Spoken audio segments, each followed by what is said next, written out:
MyFantasySportsTalk.com. Last week on My Fantasy Podcast. I don't know if I've told you this, Brandon, but every March Madness, the Thursday, Friday, those first round games, I have taken off of either work or school since the first grade. Say what? Since the first grade. Since the first grade, I have faked sick. I can't believe your mom didn't catch on to that. Second grade, third grade, fourth grade. I mean, she never caught on to that. Hey, he's always. Did you fake springtime allergies or what? I don't. It was different each year. You know, I like to play it up a little bit. You never even commented on the fake news I was dropping in our message boards the other day. I don't even know if you caught it. But when UConn fired Kevin Ollie, I said it's because they were targeting Penny. Did you buy into that at all? Oh no, I dismissed that. That's okay. That was complete poppycock, Dan. Yeah. I was trying to get in your head, like, oh man, when are the Tigers gonna let go of Tubby?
What is up, podcast peeps? Glad you're back. We're glad we're back. After taking a break last week, the damn Buffalo weather almost killed my partner again. It's trying its damnedest, this damn Buffalo winter, but it didn't get him. But we just missed a week. And missed the Sweet 16. You know, we went from sweet to elite. Now we're down. It's almost final. So we'll talk about all that, and everything else going on in the world of sports today on My Fantasy Podcast from MyFantasySportsTalk.com. I'm one of your hosts, Brandon Reed. Other host is up there in Buffalo. He's Dan Shaw. I guess he's okay. I hadn't checked on him in about 5 minutes. Are you still there? Yeah, I'm healthy. I'm on the mend. Seems every other week I get sick up here. Just the change in weather. We had snow last week. We hit close to the 40s today. What do you think about that? 40s? Yeah. So I'll enjoy it, and we're going to get more snow next week, supposedly. So that's what happens when you live in Buffalo. So you just got to deal with it, and I'm on the mend. So glad to be back. Good. You're back just in time because Memphis did it. As you were a prognosticator on the last podcast. What are they going to fire Tubby? Yeah. And Penny ain't going to UConn, bro. He's coming home. Penny's coming home. So that happened while we were gone too.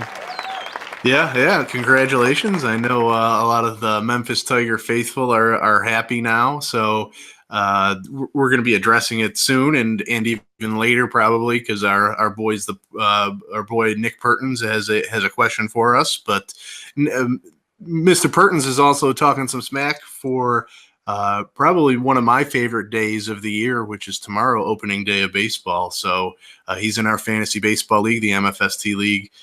So I'm excited about that too. Tipping off or kicking off or batting off, leading off. We'll go with that one tomorrow. I can't wait. Well, and we probably messed up, Dan, by letting someone in the league that always writes the longest damn questions. You know,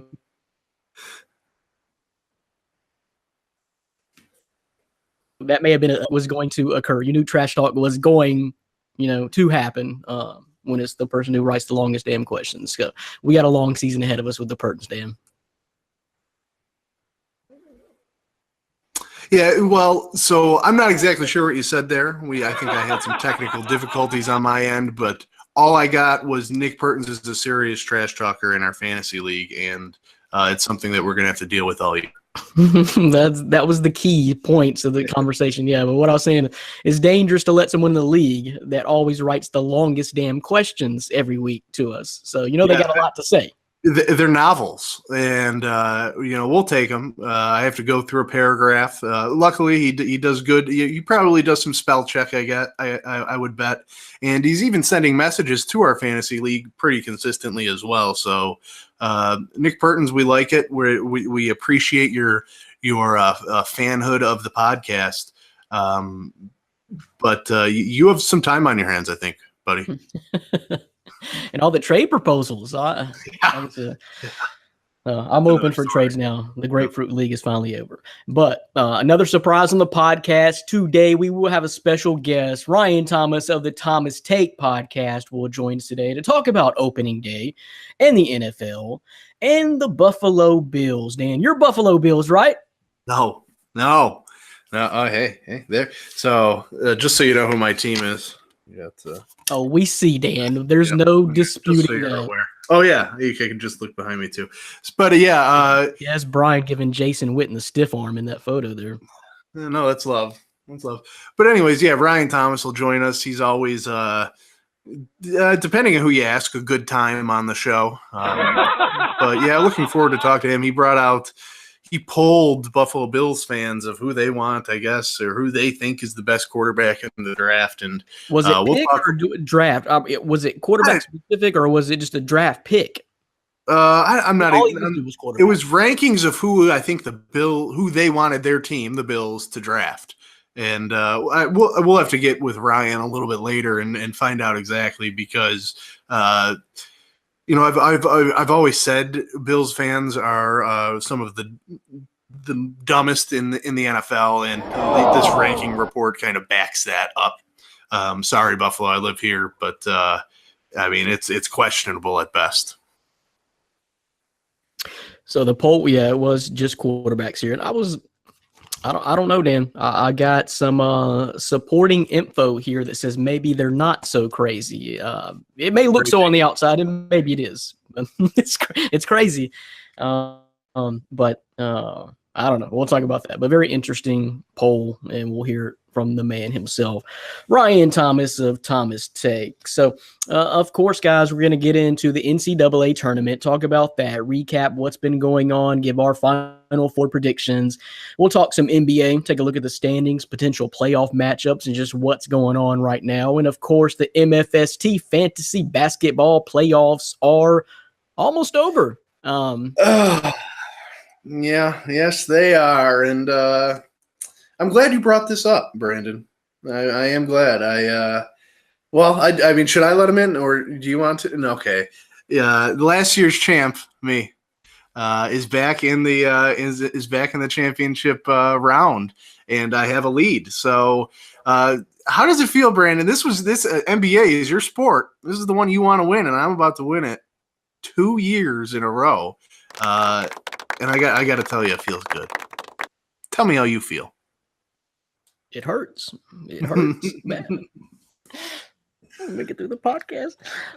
No, it's I got to regroup next year because I'm sick of this. If you go on to win this title, my heart is going to be hurting. My heart is going to be hurting because I've been there. Last year you beat me in the championship.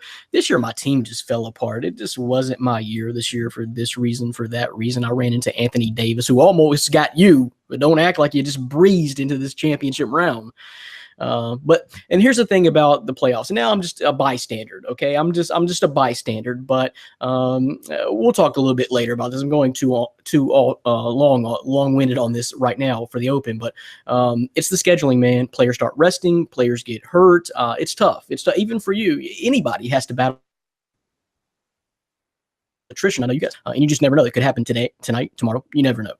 So we'll talk about that. And the MFST Fantasy Basketball Championship, which Dan Chalk just may win. We'll talk about that. It is of the Thomas Take podcast. Talk about the start of MLB season before we jump into NFL talk, free agency news, draft talk, Dan's draft profiles, which don't end, keep going, keep them coming. Check the site out every day. And then, of course, that Thomas Take Bills poll that we'll get into and talk to him about. This would be an interesting conversation. Then we're going to open up the mailbag and answer your guys' questions. We'll never leave that off the show. Never. Mailbag for life. So that's today's rundown on the podcast, My Fantasy Podcast from myfantasysportstalk.com. So, Dan Shaw, this tournament, I know it is lined out the way you saw it going, right? Yeah. No, I mean, I would sadly, I think in our small group of brackets that we put together, we had one tournament challenge, and I would honestly, I probably think I watched more college basketball than just about everybody in that group combined, maybe outside of yourself, Brandon. Doesn't matter. And I came in dead last. I didn't have anybody in the Elite Eight. You think you watch college basketball, you would know a thing or two. I knew nothing. I was pulling for upsets that just didn't happen. I had Loyola Chicago, but obviously not in the Final Four. It's been crazy, and it just goes to show that why the NCAA tournament is probably the best postseason in any sport, I think. I think so. Definitely. You just have basically about 3 weeks of madness, and just the opening couple of days and even the opening weekend are just insane. And you never know what might happen. We haven't been on the podcast since making our original prediction, so we missed the Sweet 16, basically the action from last week. So obviously we didn't get a chance to talk about history being made. Dan, you almost predicted it with Penn over Kansas.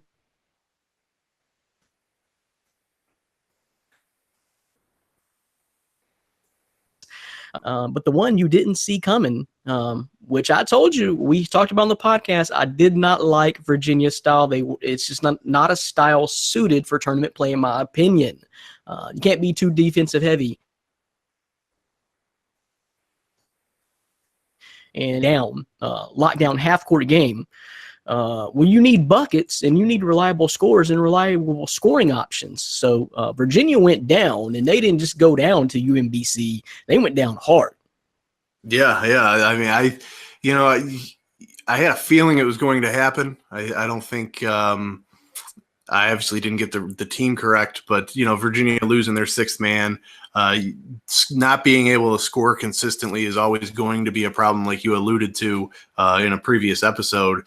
And you got to give UMBC credit because, I mean, they shot lights out. They played great defense, and they were able to penetrate that tough Cavaliers defense that, teams in the ACC struggled with all year. So, you got to give credit to that to UMBC. But, Virginia was probably coming in not on their A game with their injuries. And then just their lack of scoring punch. But overall, it was surprising. But it was wonderful to watch and see. You're watching something that never happened before. I think there was something like 0 and 160 something. I mean, that's crazy. Man, so history did happen, but by 20, wow. Yeah. So, but that happened. So I don't know, just was anything, obviously we know now Loyola Chicago is in the Final Four. So they made it through. Both of us had them in our Sweet 16s. But other than that, and their run, of course, what else really shocked you? Anybody getting, bouncing out early, like the North Carolina, just any other thing like that in the tournament that really surprised you? Yeah, the North Carolina one was surprising. I think is Xavier falling to Florida State was even more surprising to me. I know you had questioned that maybe that number one seed around Xavier as the seedings came off, but I mean they were, yeah, in my opinion. But if you look at their resume, I mean, I think their resume probably was deserving of a number one seed, and you see them lose to a 9 seed and an ACC team.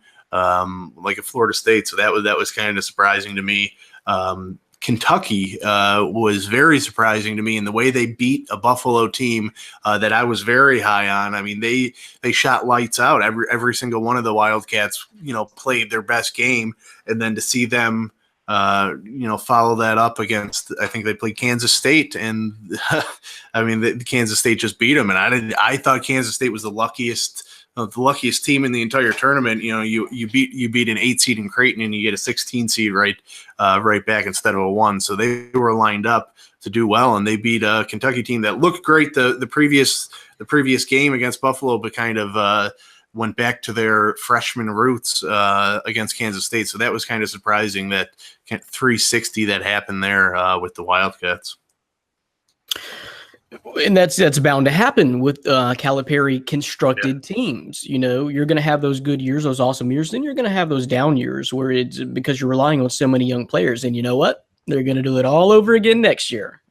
So that's the I don't know how, because it wasn't like that when Calipari was at Memphis. So I don't know how I would really feel about that as a fan, because you're getting to the Sweet 16 every year, but you're relearning a new group of guys every single year. It must be crazy. There's no other team in high level basketball, even high school, college, even the G League doesn't have that much turnover, I wouldn't think.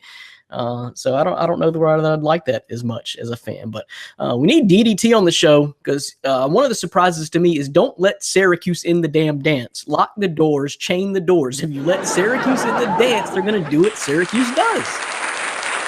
Yeah, I mean, I don't know where it comes from. Throughout the regular season, they just look average at best, even on their good days. And then I don't know if it's just the 2-3 zone is suitable for the NCAA tournament, or if they just play above their level. If Jim Boeheim can get his guys to play, above what they've played in the regular season, it's kind of surprising, because I mean, Boeheim doesn't recruit the way other teams in the ACC recruit. He doesn't get those top level guys. He gets good players, but they're not elite NBA, studs or superstars or future even starters in the NBA. So he's not getting the elite talent, but what he's able to do with it is solid. And I think that's why he's, a Hall of Fame coach. Yeah, no doubt. He's getting the Devendorfs of the world, great guys like that, but just doing it. The Syracuse, that kind of surprised me. They knocked off Michigan State on the way to face Duke, and only lost by 4 to Duke. So, Purdue was one of your favorites for like the last couple of years, Dan. And we learned that Isaac Haas had fractured an elbow early on, so I wasn't even sure how much he was going to play. He didn't even play the first game, did he? Well, it happened in the first game. Yeah. It happened by halftime, I think, though, didn't it? It happened pretty early, and they were trying to craft a brace that was good enough that the NCAA would allow, and that didn't happen. So it's tough to see a senior like Haas go out like that. And I hated that region just because my 2 favorite teams of the year that I wanted in the Final Four, that I had predicted would be in the Final Four, played each other, and that was Purdue and Texas Tech. So those were 2 teams that I was very high on, and they were stuck seeing each other in the Sweet 16. So it was a good game, but ultimately I think Purdue, without Haas, they kind of lost their offensive down low weapon. I mean, Matthew Harms is the better defense on the defensive side of the ball, but he doesn't have the low post game that Haas did, and the Boilermakers severely missed him, I think, when it came down to it, especially against Texas Tech. Yeah, that's just a big blow. You're losing your superstar there. So that win, I'll be honest with you. Texas Tech made it further than I had them going. And they went ahead and got smashed by Villanova. So the East was your East region was kind of like my Midwest region, with all those guys that I would have picked in the Final Four. I mean, every single one of them, with Kansas, Duke, and Michigan State. Had they all been seated in different brackets, I would have had them go. So that was tough. But okay, so what about, I guess, kind of the grand finale to this point, that Duke-Kansas game? To me, you're not going to get a better national championship game than that. I don't care what the matchup is at this point. That was pretty much a national championship game, and it lived up to the billing, the hype, and you're not going to get a better basketball game than that the rest of the tournament. Do you know I did not watch that game? That is the one game that's the one game of the tournament I basically missed. Lovely family commitments, when you have your future in-laws having birthdays, you kind of gotta deal with that, and it's a basketball-free household. Say what? So there's a little tear, but I was following it on my phone, so I was kind of staying up to date. And what is a basketball-free household? It happens up here in Buffalo occasionally. It's not right. That's not a place I want to be. No, but you try getting out of it. Yeah, it's not. You won't win that one. Did you DVR it? No, I didn't. Well, no, actually, I did not. No. So I guess you heard though. I mean, you saw highlights. I did, and my lovely father, who ended up winning our tournament, our bracket challenge already, he was texting me smack talk throughout, because he needed Duke to lose to win it. So he ultimately won it because of that loss. But yeah, that one hurt to be able to miss that. But I will ease my pains with opening day tomorrow. Yep. So Pops is getting the money. Pops is getting the cash. Mm-hmm. Cash flow to Pops. Okay. So let me go ahead and address a question real quick before we get into our predictions, Dan, for the Final Four. It's here now, so we can go ahead and do it. But we had a guy submit a question and talked about Loyola Chicago, and then asking us to predict who we have taking home the title. So this one comes from Henry Washington, who had Loyola Chicago winning the whole damn thing. Probably none of you bitches. Who's taking home the title? So Henry Washington. Me and Dan both had him in the Sweet 16, so I don't think we're quite bitches. I mean, we're not very masculine, we're not complete studs in this regard, but we're not bitches. So, I mean, we both kind of saw they're just a good team, Dan. I think they were top 15 in the country in defensive efficiency. They're good. They're just a good team. Just Ben Richardson, Marquise Towns, Cameron Krutwig, they just have a good mix. I think Krutwig is even a freshman. So they're just a good team and a great coach, which I want to talk a little bit more about here just in a second, Porter Moser. So I don't think we're really surprised, Dan. I'm not going to predict them to win the whole thing, but I'm not really surprised that they're the VCU or Butler or George Mason of this year. Yeah, I mean, you don't win more than 30 games in a year if you're not good. So definitely Loyola Chicago. I mean, they didn't really sneak up on me too much. I didn't obviously have them in the Final Four, but like you said, they're deep, they're talented, and they're still young. I think maybe only one senior is starting. Their best guy, Cluster or whatever. Yeah, he's a junior. So, I mean, this team, they have the potential to win it all this year. And they can be right back at it next year because, like you said, Krutwig's still a freshman, and a couple other their guys are still juniors. So, but will they have their coach? Is the question. Yes, if Sister Jean has anything to say about it, they will. She better pull her strings. But yeah, we're not really surprised about that. But they're the team. So Henry wants us to predict who's going to take home the title now. While neither one of us, so we're agreeing, Dan, we're not going to pick Loyola Chicago. Are you saying Michigan is going to beat Loyola Chicago? Oh no, I'm going Loyola Chicago. I had Michigan losing in the first round to Montana. Yes. Okay, so you're not one of those guys, huh? No. I recognize the hot streak that they're on. Going through the Big Ten conference tournament. I saw something the other day. They really only lost to like 3 or 4 teams all year, and a couple of them were to like Penn State or something like that. So, yeah, I mean, they're a good team, but I've slept on them all year, and I'm going to continue sleeping, and I'm going to, give you the sign and praise Jesus to Sister Jean and Loyola Chicago to at least advance to the championship game. I agree. So many pundits and analysts had on Selection Sunday, Michigan to the Final Four. And Arizona, a lot of them had Arizona too. I bought into the Arizona because I liked Arizona, but I was not buying into Michigan, and I'll be damned if they didn't turn out to be right.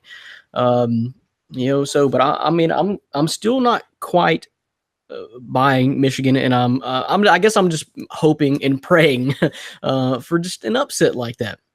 But I never have, even through this whole process, really bothered to learn the Michigan players' names. I know they have an NBA prospect, Moritz Wagner.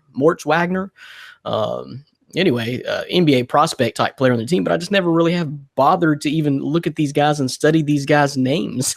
It's just not a sexy team to me, but I know John Beilein is a great coach. So here's a couple of stats here, Dan. First of all, I saw this last night that these Final Four teams, if you look at the Final Four teams over their last 10 games, so we're talking about 40 games, 10 games of the four teams, they're 38-2. There's only been 2 losses between those 4 teams in the last of their last 10 games, Dan. Yeah, that's impressive. I think that speaks to, coming in hot into the tournament means something, because you're going to, if you're hot, if you're gelling at the right time, working as a unit, as all of these teams are, that's gonna advance you far. Here's some other stats. I guess I'm going to kind of do some Wolverine hating right now. Not that I necessarily hate Michigan. I'm just not a believer. And I'm like you, Dan. I hadn't stuck with them through this whole time, this whole process. Not a believer. I'm not going to start believing now. But Michigan has more losses outside the top 150 this year than Loyola Chicago does. 7. Outside the top. No, I'm sorry. I think it was 5. I don't remember the exact number, but you can look it up.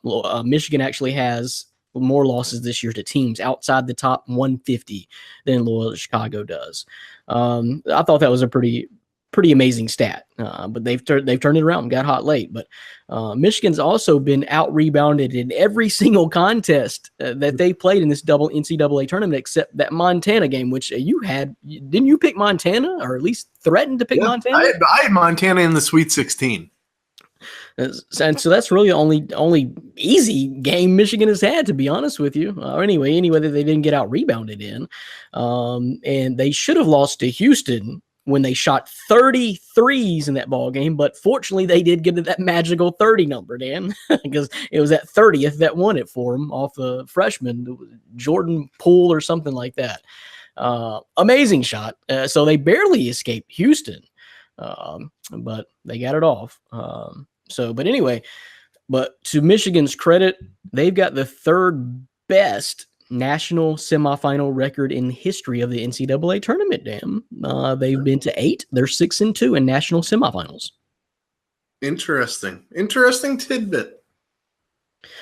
So, but I'm picking Loyola Chicago. Just like you. I just think they got a good squad, and this is going to be a defensive battle, though, Dan. And this is, I guess, the way I'm swinging it, because Michigan shot 33s in that game against Houston. They shot 24 in another game. Maybe it was a Texas A&M game. I don't remember, but they shot. If they get out of hand and start shooting too many threes, and they're not hitting a real high percentage of these threes either. That game they shot 33s.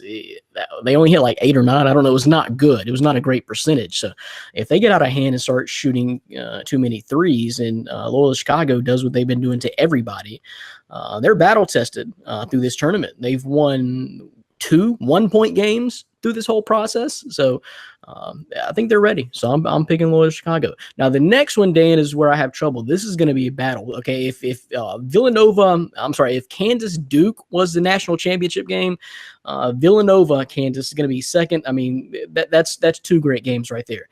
I'll go ahead and spoil it. Whoever I pick out of the Villanova Kansas matchup is winning it. I don't really care who comes from the other side. But this is going to be a hell of a matchup too, from 2 pretty good, deep, efficient, high caliber programs, Dan. So would you agree, I guess? Are you picking Loyola Chicago to win it all? Yeah, I'm probably going to go Loyola Chicago. That's more of a homer pick than what I actually think will happen. But yeah, I mean, I agree with you. Whoever wins Villanova Kansas is going to be the prohibitive favorite, no matter who they play. I have Villanova coming out on top. I just think they're too experienced. over the Kansas squad. I honestly, I'd like Jay Wright as a coach better than Bill Self, on the floor coaching.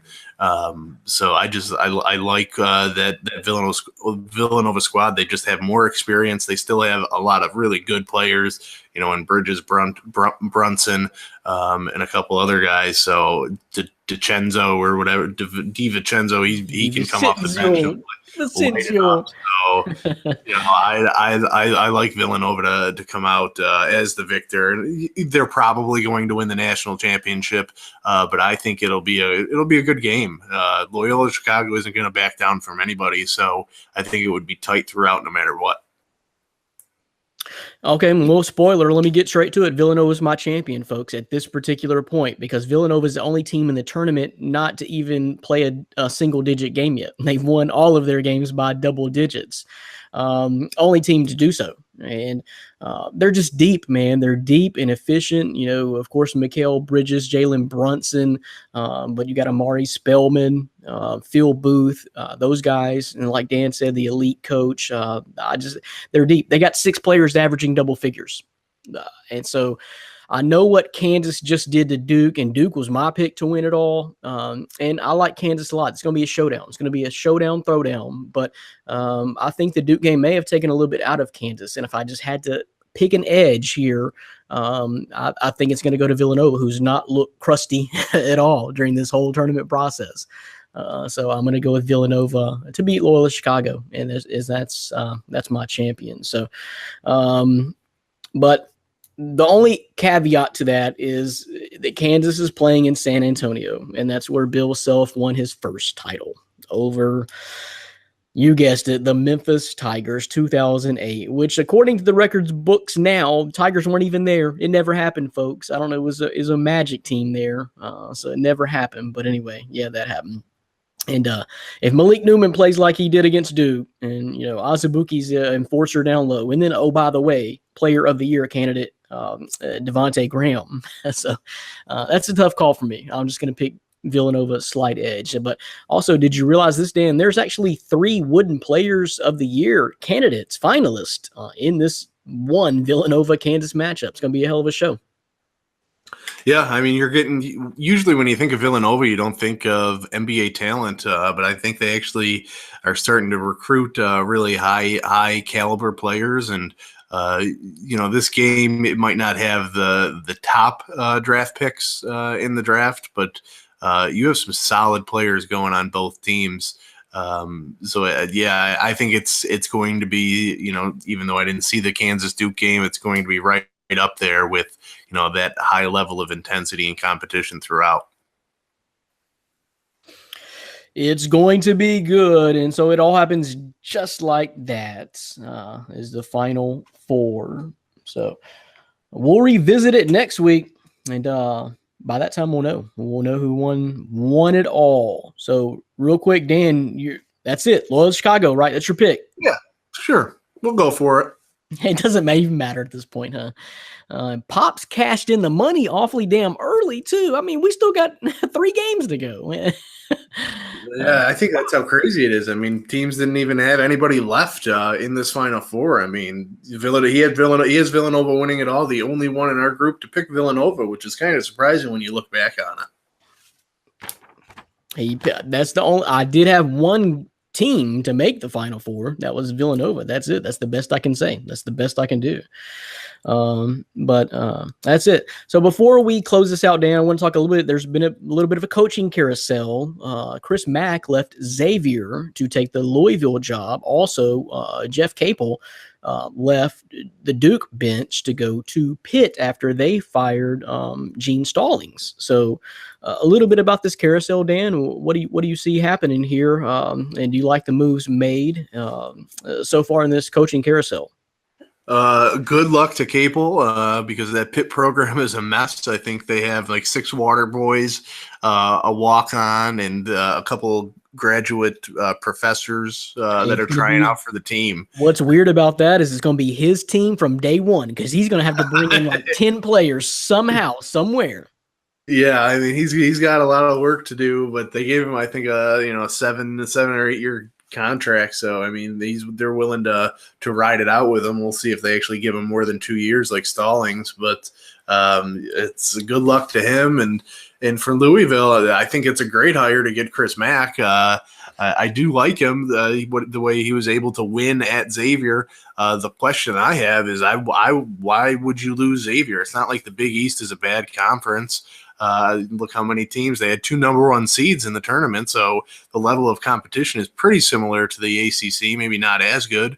But that Louisville program is also kind of in shambles. I mean, they have the FBI probe, the whole Pitino situation, the Pitino situation before that, and the Pitino situation before that one. So, I mean, he's coming into a program that isn't looked highly upon. So maybe he's gonna turn that around. But I was kind of surprised by that move. Well, I'll tell you why the move for Chris Mack is because he goes from making about $1.7 million at Xavier, $4 million a year at Louisville. And so from what I've seen, though, that the Louisville program is now clean. It is, and what I mean by that is they've ridded themselves of any position that had anything to do with past scandals. So they should have a clean slate going forward. But I guess that's Chris Mack's incentive, yes. But Porter Moser, I wanted to come back to him real quick, Dan, is that I think he's going to be Xavier's next head coach once this Final Four run is over, no matter what happens. That I'm calling it right now. I think that's a natural fit right now. Xavier needs to make a hire like that to stay relevant in a very tough Big East when you got teams like Villanova, Xavier is right there, Georgetown, even the Crichtons. Who am I missing here? St. John's. Yeah, St. John's. Yeah, with Chris Mullen, St. John's is coming up. Very tough. Providence, like you said, they got 2 number 1 seeds in the NCAA tournament, so they need to make a really relevant hire. So that got me thinking about the resumes of Porter Moser to Chris Mack. So Chris Mack in NCAA tournament games, Dan, is 11-8. He's been to a Sweet 16, maybe two Sweet 16s, never made a Final Four. Porter Moser in postseason NCAA play is 8-0. 4 games in the CBI tournament, which they won 3 years ago. I know you may say it's CBI, but he swept it. He won it. He did what he did at Loyola Chicago. This year, 4-0 so far in the NCAA tournament and has already made a Final Four. He got his start coaching at University right down the road from me, just a little over an hour away from here, University of Arkansas, Little Rock. And he turned that program around from like a 4-win program team to 18-11 in 1 year. And like biggest turnaround in Sun Belt Conference history. That's what he did. So he goes from potentially making $420,000 a year right now. Not a bad salary. He's looking about $500,000 a year to coach basketball at Loyola Chicago. So I think that's the difference right there. But let me ask you, Dan, and the way I just broke that down with those numbers I gave you, who do you think actually has the better resume? Who may be getting the better deal here? Whoever hires Porter Moser or Louisville, who just paid Chris Mack $4 million a year? Yeah, I mean, I do. Obviously, you can't really deny Porter Moser's record. He hasn't lost, but you got to go kind of with the sample size. Mack has proven himself time and time again. Where you can look at Loyola Chicago, where were they, last year between that CBI victory and now? So, I mean. Obviously, Mack's going to get more money. Nobody's going to be dishing out $4 million for Moser, but I think Xavier is kind of a natural fit. You're staying in the Midwest, and I would like it if I were Xavier, and I'm sure Mr. Moser isn't going to be turning down a sizable raise, which he is due to earn in a short time. Yep. I think somebody's going to be getting a steal with Porter Moser. I've seen enough of the sample size. He's taken 2 programs and just flipped them immediately now to the Final Four level. So I think he's legit. I think he's the real deal. So we'll see what happens there. But I'm predicting that right now. Xavier, I think that's a natural fit. That's I think the largest program with an opening right now, and I don't think there's a larger coach out there right now than Porter Moser. We'll see what happens. Maybe he wins the whole damn thing like Dan Schalk predicted, and he has his pick of the game. Maybe can't. Maybe North Carolina runs Roy Williams out of town. We want Porter Moser. You don't know what might happen, but we'll see.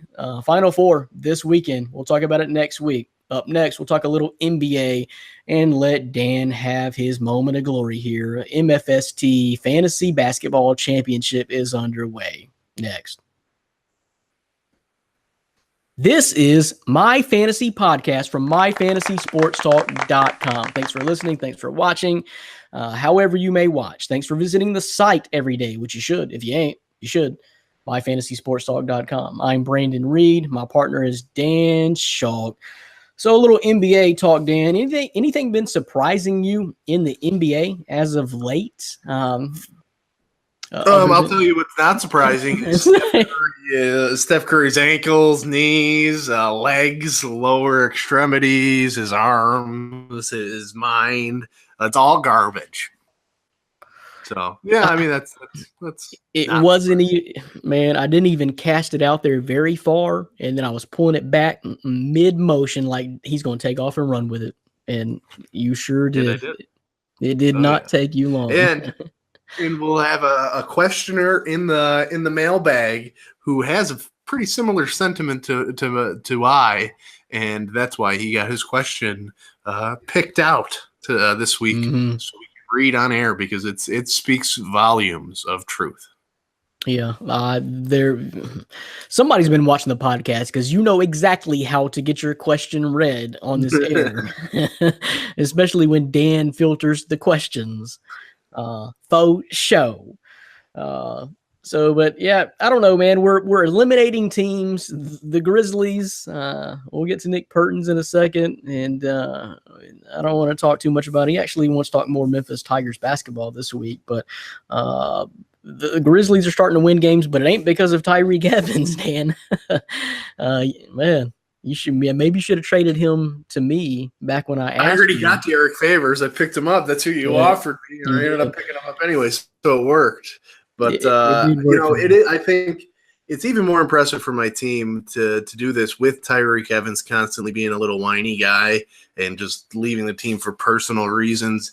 And I'm still dealing with John Wall's injury.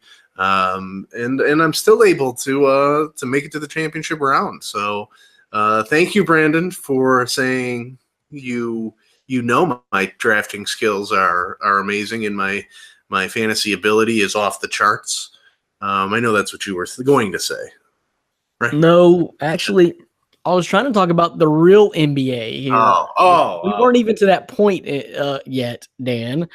I was talking real NBA here, but you went off onto your own personal glory. I did. Just a glory hound, like Indiana Jones. Okay, so let me start this thing off. A lot of teams are eliminated from the NBA playoffs already. There's only like eight games or so to go. But so have you even looked at the standings lately, Dan? Because the Houston Rockets are 7 games better than the Warriors in the standings. I think it's pretty much over as far as seedings go because Houston, I guess, is 7 games or 6.5 ahead of Golden State for the 1 spot. And then Portland is another 8 games behind Golden State for the 3 spot. So as far as that 1, 2, 3, we're pretty much it's coming down close. But you don't want to know who's in that 4 spot battling Portland for that 3 spot, Dan, because it's not something you predicted. It's the Oklahoma City Thunder. Yeah, well, I could tell you they will be a short-lived playoff run. They won't be advancing to a Western Conference Finals or anything like that. So because right now they'll be facing the Timberwolves. Wait, who would? No, they actually. Sorry. Yeah, that would be a good matchup. I would like that. I would pick the Pelicans to win in that first round.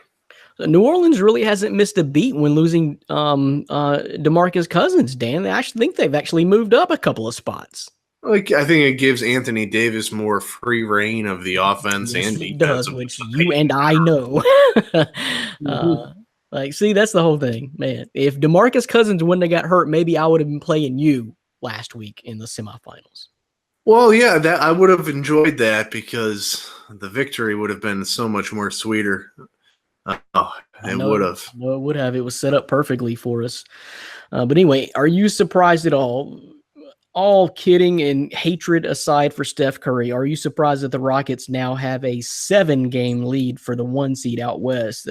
I don't know how many games they've won in a row. I mean, it's Yeah, I think it's at 10 now, but they just came off like a 12-game win streak too. So no, I'm not surprised just because of the injuries Golden State has dealt with, not only with the glass man Steph Curry, but Kevin Durant has missed some games.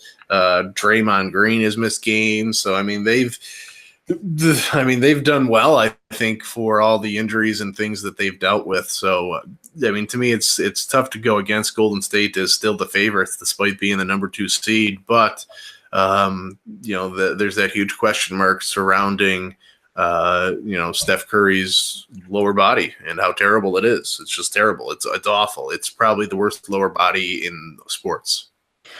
Ooh, man, I can't wait to get to this question and talk to you and Sriti Nagoni about this. Because I got an answer for you. I'm glad he asked this question. He or she. I'm sorry. It's difficult names. I don't want to show disrespect either way. It's not a first name I'm familiar with. Sriti Navagoni. If I'm even pronouncing that right. But anyway, I want to talk to you about this a little bit later. So it's going to be biased. Maybe I need to bring in somebody else. Maybe Ryan Thomas will help me out here. But anyway, are you surprised Portland is a 3 seed out west? Yeah, I kind of am. I mean, they've made some good moves, like last year's trade deadline, getting Nurkic from the Nuggets. I think he's a great big man. And obviously Dame's playing out of his mind. He's still got McCollum and some other pieces there. But I am surprised in the West that they're the number 3 seed, and obviously their first round matchup would be against the Spurs. And how are they? Just whenever you see Spurs, you don't think they just keep climbing in there, just staying relevant. Yeah. But I mean, it's even thinking of them as a 6 seed going into the season. I would guarantee them top 4. But who would have thought Kawhi Leonard not playing? I mean, I assumed he would, and there's that whole saga. But they're going against that. You think that would be a locker room cancer, but they still can manage to win games. So Rudy Gay has been in and out of the lineup. Pau Gasol's been in and out of the lineup. Ginobili and Parker are basically useless now. Seriously, they're not playing many minutes at all. They're playing like 12 minutes. And all that being said, I wouldn't be surprised that they would beat the Trailblazers in the first round. It wouldn't be surprising to me. So that just speaks to, I think, their coach and how good Pop is and what he's able to do with the players in his system. Okay, so to wrap up the West, the way the standings look right now, Dan, I just want to talk to you about the Minnesota Timberwolves. They are slipping. Jimmy Butler, of course, hurt, but man, they're hanging on to a playoff spot. They're 8 right now at 42-33, and in the 9th spot is the Clippers, who are 40-34, virtually tied with Denver, battling it out for possibly an 8th, 7th spot. That's it, though. Nobody else has a chance. So are you a little surprised about Minnesota and the way they slipped, or does Jimmy Butler seriously just do them in? What has it been like about 2 months now that he's been gone? Yeah, I mean, I think I just look at them last year when I was so high on them and they didn't have Jimmy Butler and they weren't a playoff team. So I think he means a lot to them. And to me, I was always a big Andrew Wiggins believer. He was always called the next LeBron James, coming up through high school, and he's obviously not going to be anything close to that. Yeah, he can give you 20 points a night, but he's not a game changer to me. He's not somebody who can take over and will win you a playoff game. Heck, he can't even get his team to the playoffs barely. So he's a solid starter, but I don't think he's anything special the way he was kind of led the public to believe coming in the last few years. But now that he's been in the NBA for some time, he's a solid starter, but I don't think he's anything special. And that drastically hurts my belief in the Timberwolves. Yep. I think he's a lot more is better in a Robin uniform than a Batman uniform. Yep. But that could be good too. And they got Jimmy Butler and Karl Anthony Towns. I mean, Karl Anthony Towns is their Batman. To me, in my opinion. But Jimmy Butler makes it happen on the defensive end, where I think Wiggins is still kind of lacking. Well, and Jimmy Butler is an explosive scorer, so you need that too. It's a very dynamic team with all of them together. They got up to as high as a 3 seed. So throughout the season stretch, though, right? I mean, they were up there until Jimmy Butler got hurt. But there you go. That's the West. Grizzlies nowhere to be found. But also neither are your Charlotte Hornets, Dan. Gave me so much crap early in the season when the Hornets beat the Grizzlies. I'm like, that's a defensive team right there. That's how defensive teams do it. You're not making the playoffs either. But I'll tell you what, damn, Dwight Howard has been on a roll. He had a 2-game stretch where he had 53 points and 50 rebounds in 2 games. 32 point and 30 rebound effort just about a week ago. So what do you think happens with the Hornets going forward? I think they'll eventually blow it up and probably just start a whole rebuild. I mean, they have great pieces: Kemba Walker, Dwight Howard, Nick Batum at times. Michael Kidd-Gilchrist is never going to be worthy of that number 2 draft pick that he was. Jeremy Lamb, Malik Monk. Yeah, so I mean, they have pieces, but it's just something that it just doesn't click in the terms of the win column. So I think Michael Jordan's just going to kind of blow it all up and start new. And for as good as Michael Jordan was as a player, he's not a very good owner. Do you think, and Kemba's been explosive, but do you think Kemba may be suffering from a little bit of that syndrome that Isaiah Thomas does? Ultimately, when it boils down to it, is just kind of undersized. I mean, just a little bit undersized to be a full force 5-on-5 playoff team. And you see the news of Isaiah now possibly having to have another surgery, I think, and Lakers probably wanting to move off of him. So unfortunately, we may be seeing the end of Isaiah Thomas pretty quickly. So do you think Kemba falls in that category, not injury-wise, but just stature-wise and just in the NBA? Yeah, and I think he's too dependent on driving to the lane. You see like some of the other guards, we'll just say Steph Curry, James Harden, they'll step back on you and make a jump shot without a hesitation. And Kemba will do that too, but I don't think it's consistent enough where he's able to do that. He relies too much on driving to the lane, and with that smaller size, it's just not always reliable that you can depend on that night in, night out. I'd be interested to see what the breakdown was in matchups against Philly this year, where he had to go head-to-head against Ben Simmons, the much larger guard, if that's who was guarding him one-on-one. But I'd be interested to see that and how that game turned out for Kemba throughout the season. I'm sure he did okay because he's been doing okay. He's been on your fantasy team all year long. I'm not saying. Yeah, no, I'm not saying bust by any means, but I'm just saying when it boils down to it. So right now, top dog in the East, Toronto, they're probably going to be the top dog in the East. They're up by 3.5 games right now. Like I said, with just a handful to go. Boston is number 2. Cleveland has climbed back up to number 3, but hot on their trail is Philadelphia, and you've also got Indiana right there as well. But that 1, 2, 3 in the East is pretty much that's pretty much done too. Toronto is going to be number 1 as far as I'm concerned, unless a miracle happens. Boston will be number 2, and then Cleveland, Philadelphia, or Indiana possibly number 3. Yeah. I mean, going into the season, I didn't see Toronto being the number 1 seed, but I mean they're playing great ball. Whether or not they can actually show up in the playoffs, if Kyle Lowry and DeMar DeRozan, if they can be the same players that they are in the regular season into the playoffs, then maybe they can have something. But as bad as they look, I'm still leaning Cleveland. I like Boston a lot. But now with Kyrie Irving being down, he had a knee procedure, not supposed to be out long, but that's always kind of a little scary to me. So I'm back on the Cleveland train, as you still have to beat them to go through the East, and I'm not sold on any one team. I would love to say Philadelphia. I think they actually have the most talent, but it's more potential at this point than talent, like on the floor. In the playoffs. What if Boston can get Kyrie and Gordon Hayward back at the same time? Let's say second round of the playoffs. That's a pipe dream. I don't see Gordon Hayward coming back, but yeah, heck, if he did, yeah, I'm switching back onto that Boston train. But I would need to see it to believe it, and I don't want my star point guard getting his knee scoped, a couple weeks before the playoffs start. That's kind of scary to me. Yep, that is true. And Golden State is maybe doing some wishing and praying too. We'll talk about that, as they're not at full strength either. So up in the air as far as the NBA Finals goes, with some injuries that have to kind of shake out. So, but right now in the MFST Fantasy Basketball Championship, our own Dan Schalk is up 468 to 366. You've got a 100-point lead and climbing over New York Storm. Who is the young guy's name? Daniel Kalura? Second place is his name. And you've been branded, Daniel. That's what happens. I deal with it, man. I'm sorry. You've had a hell of a season if you don't win this.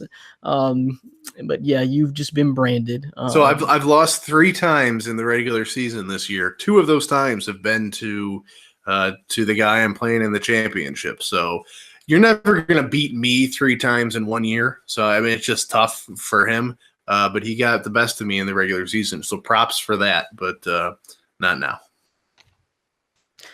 You're really lucky, Dan. He is without Kevin Durant and Chris Paul, which is making a little bit of a difference in this. Chris Paul came back last night, and he's scored a ton of points, and Kevin Durant's coming back tomorrow. So, talk to me when John Wall and Tyreek Evans play.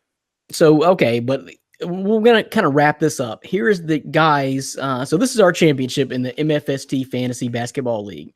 Daniel Kalura goes by New York Storm, and his team consists of Shabazz Napier, Tim Hardaway Jr., Taurean Prince, Aaron Gordon, Andre Drummond, Josh Richardson, Al-Farouq Amino, Ricky Rubio, JaMychal Green, John Collins. On the bench right now, but heavy hitters, which kept him going all year, which I aforementioned: Kevin Durant and Chris Paul. He's also got Paul Millsap, Drew Holiday, and Danilo Gallinari. Our own Dan Schalk, which goes by last year's champ. Trey Burke, Alan Crabb, Rondé Hollis Jefferson, Derek Favors, Dwight Howard, Kemba Walker, Damari Carroll, Ben Simmons, Dennis Smith Jr., Lou Williams. On the bench, he's been without, but hanging with John Wall, and then Blake Griffin, Tyreek Evans, Jeremy Lamb, Cameron Payne. Dan, you did a great job throughout the year, either picking up talent or you had a hell of a draft, because I think you got it could be, but you had a lot of foresight there. That's all I can say. If you saw the foresight, because I did not see the year Ben Simmons is having out of Ben Simmons. Tyreek, I had an inkling, but not like that. John Wall had a great year. You matched up, and then Kemba Walker and Dwight Howard's been killer for you all year long to play that combo as well. But you're winning. You are winning right now. You're winning by 100, a little over 100. Halfway through the matchup, we'll say. So we'll revisit it and see what happens next week and crown a new champion. It's not a new one. The same one twice. Okay, that too. That may happen next week. I don't even know how I'm going to do this. I don't know how to edit this show. I don't know how much props you're going to want me to give you. I don't know. I don't know how big a deal this is going to have to be. I don't even really I'll think about it. I will let you know. Maybe we'll have cake. I'll have a slice of cake delivered to your house in Arkansas from New York, and you can eat it on air. Maybe we'll do something like that. Let's bring in Ryan Thomas. All right, let's do that. Ryan Thomas. Ryan Thomas of the Thomas Take podcast about to join us and talk everything. The start of the MLB season and NFL football, draft, free agency, and his Ryan Thomas Take podcast Buffalo Bills draft poll, which was very interesting. Let's do that. Yeah. This is My Fantasy Podcast from myfantasysportsalk.com. You know by now. I mean, you find us every week, hopefully, except when the Buffalo weather has my man down and out. Man, I swear, just looking back at it, this Buffalo weather has kept you just down. I don't. I'm concerned with your health overall being. If it's not your back one moment from shoveling snow, it's the flu outbreak. I'm just concerned for you, Dan. You might want to move for your health. Yeah, it's a Buffalo epidemic. I think the guy who just joined us right now has dealt with the flu multiple times this year as well, and it's because of the stupid Buffalo weather, and it's bad. Yeah, I would like to move, but I have a house here. You and me both. Yep. Oh no! Come on now, Ryan. You're Mr. Buffalo. You are Mr. Buffalo. The Thomas Take podcast is supplanted in Buffalo, New York. That is true, right? You are. But in terms of the reasons as to why Dan would move, I would have to agree with him. I'm actually just getting over a little bit of a sinus infection, stomach bug, and it lasted what felt like an eternity. So I'm happy to be on the show. And that is Ryan Thomas of the Thomas Take podcast. So you did a recent poll. I don't know if it came out to your surprise. I think it came out to my surprise and Dan's surprise when we saw the final results. But I don't know. Let's not jump right into that. We'll save that. We'll tease that a little bit. What, you got paperwork? I'm thinking of some adjectives to use. Nothing expletive, no expletives. But we'll get to that. We'll get to that at some point. So okay. Do you agree? Well, don't talk about specifics. Yes or no answer. Do you agree with the poll outcome? No, not at all. I did it for a reason. The reason why I did the poll, I thought there's so much talk about these quarterback prospects. There's no one guy in this quarterback class that people can say, oh, that's Andrew Luck or that's Peyton Manning or that's John Elway. There's a huge debate as to who's the number one quarterback. My number one might be, let's just say for the sake of it, Sam Darnold, where someone else's number one might be Josh Rosen. There's no clear consensus number one. And I kind of wanted to, interact with the people that listen to my show and say, hey, you guys can go to these polls. I'll give you a pick. Who would you rather draft? And each poll probably generated about 500, votes per poll. And it proved my point that the media, in terms of, the NFL and the draft process, really parlays a message that is actually false. And the winners of the polls, if you don't mind if we get into it now, or did you want to wait? Just go. Just keep talking. Just go. The winner of the poll, I put Baker Mayfield up against Josh Rosen. I put Baker Mayfield up against Sam Darnold. The percentage that Baker Mayfield won these polls by just blew me away. It wasn't close. It wasn't, 50 to, 50-50, 51-49. It was 60-40 or worse, in terms of putting Mayfield against Darnold. I think he won 70% to 30%, which I thought was that was crazy. And then in the Rosen poll, he won 57 to 43. And I thought that was high as well. So I think it proves that Baker Mayfield, rightfully so, he's put himself in this position of being a former Heisman Trophy winner. Some of his antics off the field, the major networks like ESPN and NFL Network and Fox Sports continue to talk about him. And the more they talk about him, it actually misinforms the people as far as who's the best quarterback in this class. Well, and this is what I was talking to Dan about earlier, and I was trying to find the specific writer or article who put out this mock draft, but I just saw it just yesterday. Just one out of the three that I looked up, and they actually had Baker Mayfield going number one overall to Cleveland. So I'd have to see if I can find that, but it's not just a crazy rabid fan base, Ryan. There's a lot of people that just are buying into the swag of Baker Mayfield. Well, that's the main thing too. I thought at first, I'm starting to notice, some of my friends and things like that keep asking me about him. Like, he's the main guy that people are asking me about. What do you think of Baker Mayfield? What do you think of, his college career?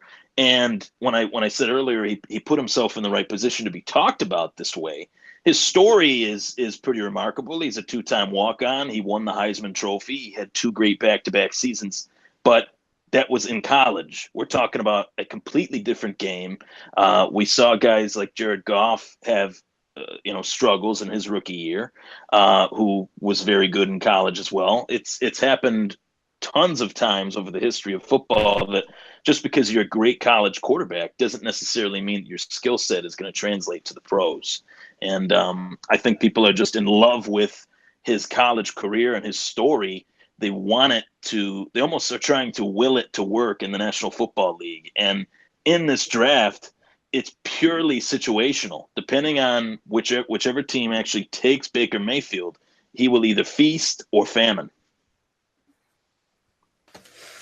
Okay, so let me ask Dan about that real quick, and I'm going to ask Ryan if you can flip that phone if you can while I'm talking to Dan here. But so Dan, as far as the skill set, are so many people just falling in love with the swag of Baker Mayfield, or is the skill set there to possibly warrant an eventual, say 3 years down the road, to say he was a top, I'm going to even say 5 or 6 pick? Do you think the skill set is potentially there, Dan?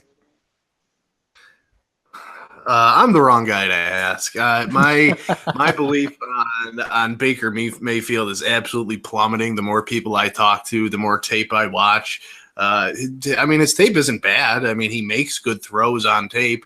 If you notice, though, I would say 80 to 90% of his times, 80 to 90% of the time, his wide receivers are wide open. He doesn't have to throw the ball into tight coverage. He doesn't have to force throws. I've heard draft pundits say he has great anticipation, but he's anticipating wide open receivers. There's no defenders. I mean, the Oklahoma scheme was brilliantly designed, especially when you're facing terrible Big 12 defenses. I mean, the Big 12 conference had the worst defensive mark out of all the Power 5 conferences. So they don't really play defense there.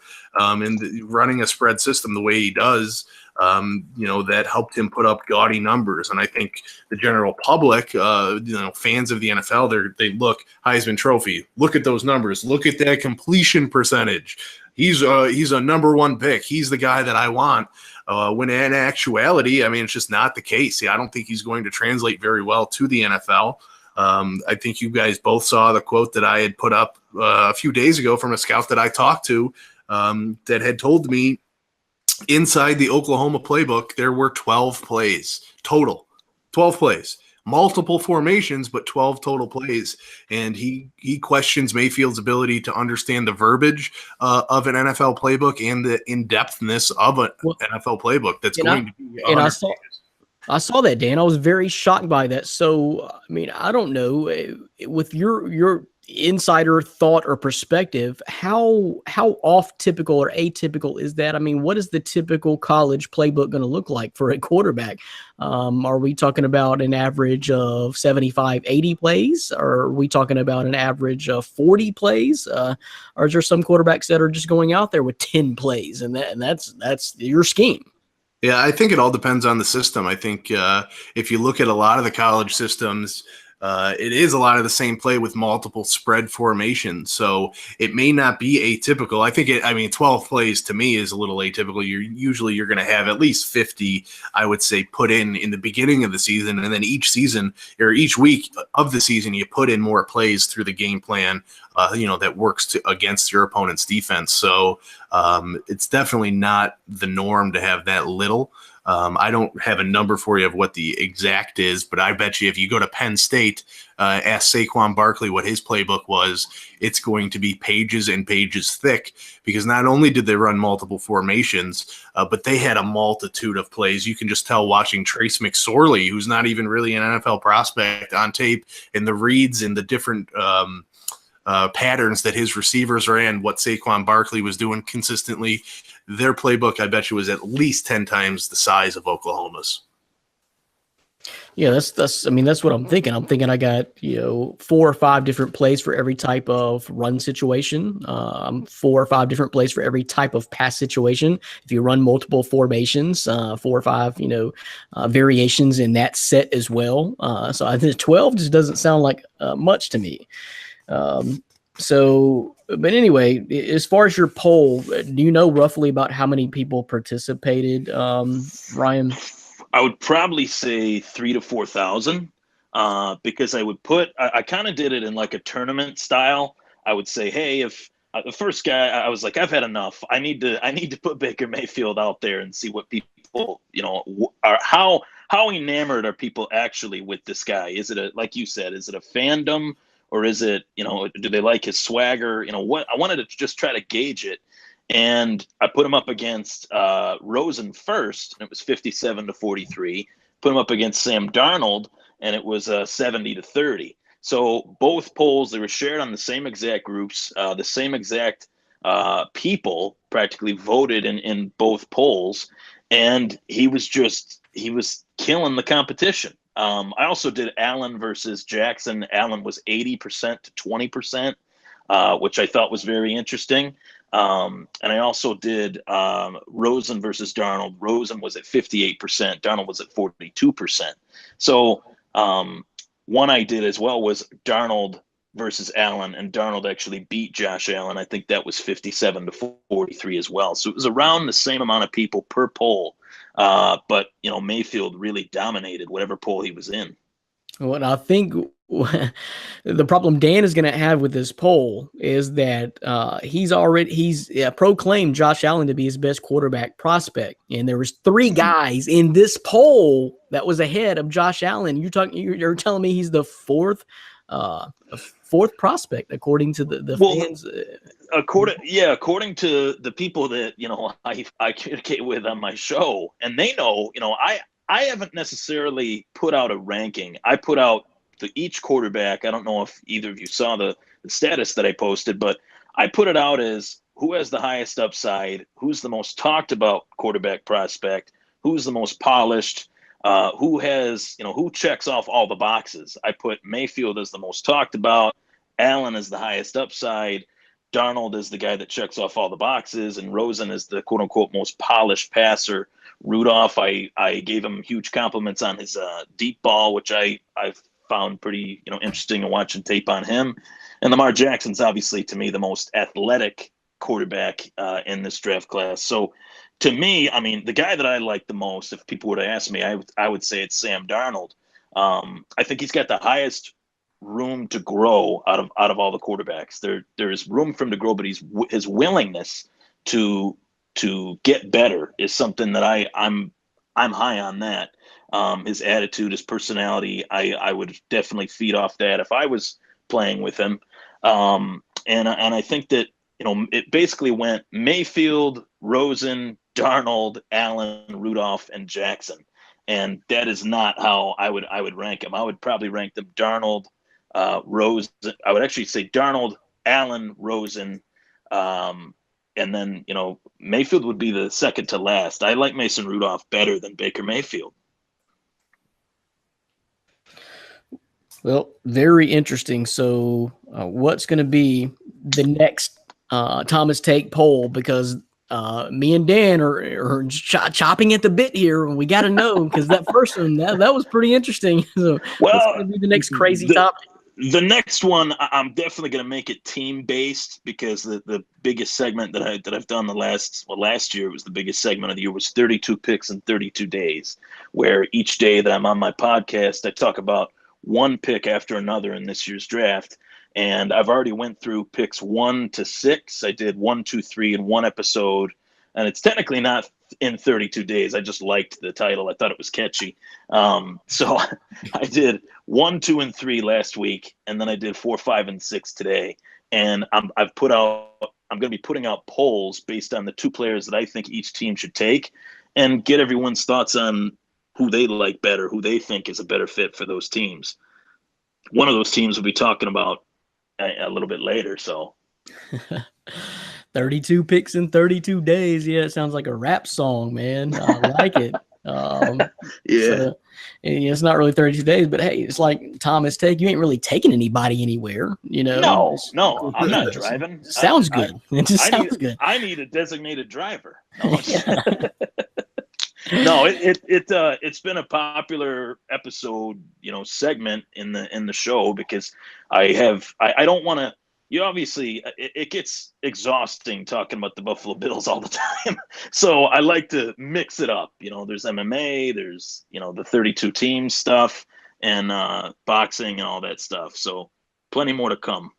I think Dan talks about the Buffalo Bills way more than he would like to. He's just submerged and forced into it. But well, I've been sick all season. Maybe. Oh man. But yeah, check out Thomas Take podcast. And are you on the Thomas Take podcast? What's your Facebook page, or how should people find you to get to your next poll and communicate with you? Of course. So I'm an inviting guy. I like communicating with people. People can add me on Facebook, Ryan Thomas, host of the Thomas Take Sports Podcast. You just type that in on the Facebook search bar. I pop right up. They can also like my Facebook page, which is facebook.com/Thomas Takeover, which is a WWE-esque nickname for the show. One of my favorite lines that Conor McGregor said is that he was not here to take part. He was here to take over. And I have that same sentiment as well. Not here to take part, just here to take over. And that's kind of why I coined that. But I really enjoy communicating with the listeners and the viewers. I go on Facebook Live, talk about breaking news and sports and stuff, whether it's baseball, football, MMA, you name it. If I find it interesting and I feel like people will gravitate to it, it's definitely something that I enjoy. They can check me out on the facebook.com/Thomas Takeover, my YouTube channel, the Thomas Take Sports Podcast, as well as my Twitter. I'm so sad at the lackluster, weak amount of Twitter followers I have. I need people to get onto Twitter and follow me. Make it happen. You were late to the Twitter game. And when I first got to know you, I quote Ryan Thomas as, "I hate Twitter. I'm not on Twitter." And then shortly after you got a Twitter account. So, well, after 2 years, I figured out how to use it. That's the thing. Yeah, it's good. It's good. But yeah, that's how to plug the little plug for Ryan Thomas. And I'm sorry, you're not going anywhere. It was a good time to plug yourself, but you're not going anywhere. You're staying with us. But I want to talk about some NFL free agency news now. And Dan, my team is making moves out there. I don't know if you saw, but the Titans signed Blaine Gabbert, possibly move of the year. But in all seriousness, though, trying to become the Patriots of the South. I think you may even coin that. With of course signing Deion Lewis and Malcolm Butler, two Patriots. You're signing champs right there. I like it. So the Titans are making moves. So what's hot in free agency right now? The Cowboys are making moves, signing a lot of backup offensive linemen. But we'll get to that because we do have a question. I didn't want you to get too deep there. You couldn't wait. I'm like, oh, Dan, don't spill all the beans. Yeah, we got to talk about this a little bit later right here. Yep. Yeah, so I got paper too, guys. It's kind of been a little bit of a lull going on, but one of the latest. Well, we're going to keep talking Buffalo. Is the Bills signing AJ McCarron was a big one for me. I actually liked that move. One of their few signings I actually did like, as opposed to that terrible Vontae Davis signing. So are we still going for a quarterback, Buffalo? Or is AJ, you're just signing him to be the backup? Or are you going to give the guy a chance? This is so many quarterbacks you can keep on that roster. To me, I don't know if you're going to do that. Just give him the chance and invest in other positions. That's what I would do, but I don't think that's going to happen. I think you're going to see the Bills probably go for a quarterback. But I like McCarron. I think he's a starter in this league. So I would roll with him, especially if the Bills don't move up or don't want to move up. I wouldn't mortgage future draft picks for a chance to get maybe your guy, because you're not sure if you move up to 5, if maybe your guy's going to get picked 4th or 3rd, or maybe you're going to have to settle for a guy. You don't want to settle for a franchise quarterback while mortgaging your future to do so when you have a possible heir apparent in place now. So I personally wouldn't risk it, but that's not Buffalo. So we'll see how that goes. What was your thoughts on that, Ryan? I mean, would you not just want to, if you're going to invest in the guy and sign him, bring him over, at least give him the shot to just say, okay, it's your year for a year? I mean, you've had some tough times in Buffalo at the quarterback position, although you made the playoffs this year. But it's kind of like the situation Cleveland is in. I mean, you can't screw it up too bad. It's only going to be for 1 year at the very worst. So, I'm at a point as a Bills fan, I was excited about the AJ McCarron move. I was a little bit nervous. I had heard reports and tweets about the Patriots being interested in him, and Dan posted that as well. I thought, oh my God, the veteran quarterback market was dwindling, and I was actually very thankful that Buffalo was actually able to get a guy that actually is not a veteran. Everyone says, well, he's a veteran. He's had only 4 career starts. So he's just as much a rookie as anybody else. He's been a backup to Andy Dalton, though, so hopefully he's learned what to do and what not to do. And I want to see him play. I want to see what he's got. As Dan alluded to, I don't think this changes anything in terms of their plans to maybe get a quarterback, but I do think it changes the type of quarterback that they get. Having AJ McCarron signed to a 2-year deal, I don't think they're going to be so willing to trade up for, let's just say, a Josh Rosen or a Sam Darnold. I could definitely see at 12 the Bills going with Josh Allen, or maybe in the second round taking a Mason Rudolph. Either of those options would allow AJ McCarron to start and to play while that guy learns, and that's a good situation for Buffalo. There you go. So, anything else? What's I know, and I think I may even mention this. We had a question about Ndamukong Suh last time on the podcast, and there was a mention of him possibly being signed by Dallas, and Dan was having none of that. I'm kind of interested here. This is kind of it just seems fitting, I guess, to me that several teams had met with Ndamukong Suh and backed off. But he eventually did land with a team that I mentioned. Why not? The Rams. So what do we think about that, Dan? Good move for LA. I mean, that defensive line is the best in the NFL, and it's really not even close. So I respect, what the Rams are doing. Les Snead is doing a heck of a job out there. And it's not a lot of risk. You look at $14 million, that's a lot, but it's 1 year. So if he doesn't work out, if he's not good in the locker room, if he's getting a little lead footy and stomping on guys again, then he's gone next year. But to pair him up with Donald Brockers and whoever else they have, up front there, it's going to be a dangerous combo. And I'm pretty sure Sam Bradford already broke a collarbone. Yeah. No doubt. I feel sorry for that whole NFC West. I don't want no part of that. None of them quarterbacks. Russell Wilson. Who else is in that division? Jimmy Garoppolo. Yeah, Jimmy Garoppolo. Yeah. Welcome to the NFL starting role, Jimmy Garoppolo.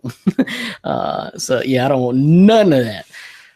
So what else, Dan, though? What else is out there that is that we hadn't got to talk about in the last couple of weeks? The biggest news as far as free agency signing outside the Dallas Cowboys, of course.